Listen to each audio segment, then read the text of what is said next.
कल जूनागढ़ से एक चौंकाने वाली खबर सामने आई। जूनागढ़ के भवनाथ के भारतीय आश्रम के लघु महंत सुसाइड नोट लिखकर कल गायब हो गए। इस मामले की पुलिस शिकायत भी दर्ज करवाई गई है, लेकिन भवनाथ के भारतीय आश्रम के लघु महंत महादेव भारती जी का अभी तक कोई भी पता नहीं चल पाया है।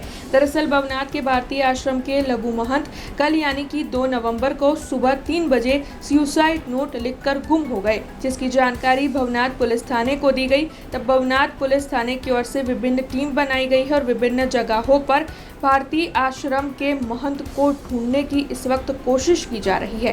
हालांकि ये जो लघु महंत है वो किस वजह से गुम हुए हैं, इस बारे में अभी तक कोई भी जानकारी पुलिस की ओर से नहीं दी गई है, लेकिन सुसाइड नोट के आधार पर पुलिस जो है वो भारतीय आश्रम के लघु महंत महादेव भारती जी को ढूंढने में जुटी हुई है। तब इस बारे में महंत महेश गिरी बापू की प्रतिक्रिया सामने आई है, जो आइए आपको सुनाते हैं।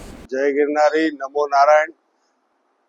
મને હમણાં જ એક ખૂબ જ એવા દુઃખ આપે એવા સમાચાર મળ્યા।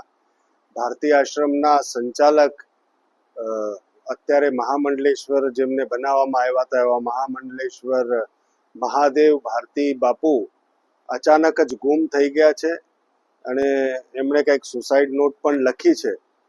હું આ સાંભળીને બહુ સ્તબ્ધ થયો છું અને મેં પોલીસ સાથે હમણાં જ વાત કરી વિભાગમાં અને આપને હું ખાતરી આપું કે બહુ જ સંવેદનશીલતાથી તપાસ ચાલી રહી છે અને ચાલશે એવી મને ખાતરી આપી છે પોલીસ વિભાગે।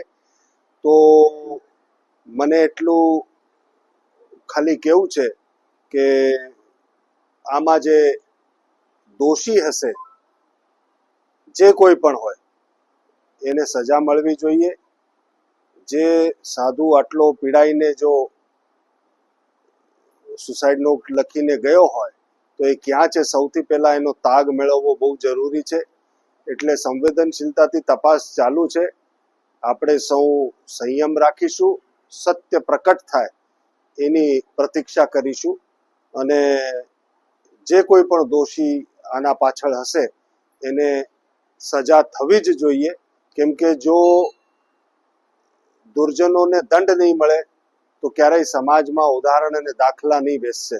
હવે જેના કોઈના પણ હાથ હશે એને દંડ મળવો જોઈએ અને હું પ્રભુને પ્રાર્થના કરું છું કે મહાદેવ ભારતી બાપુ જ્યાં પણ હશે એ સકુશળ હશે।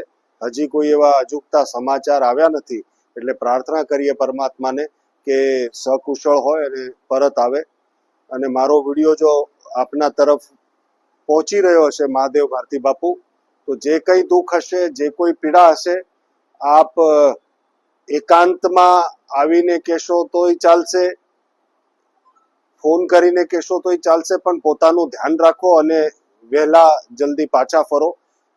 જીવનમાં ઘણા પ્રત્યાઘાતો આવતા હોય, આપણે તટસ્થ રહેવું જોઈએ અને સત્યના સાથે રહેવું જોઈએ। મને એમ લાગે છે કે મારી આવાજ અને આ વિડીયો જો આપના તરફ પહોંચે તો આપ કૃપા કરીને પાછા આવો, જેથી કરીને ગિરનારના અંદર અને ભક્તોમાં કોઈ એનું દુઃખ ન હોય। हमसे जुड़े रहने के लिए हमारे YouTube चैनल को सब्सक्राइब करें और नई वीडियो की नोटिफिकेशन के लिए बेल आइकॉन को दबाएं।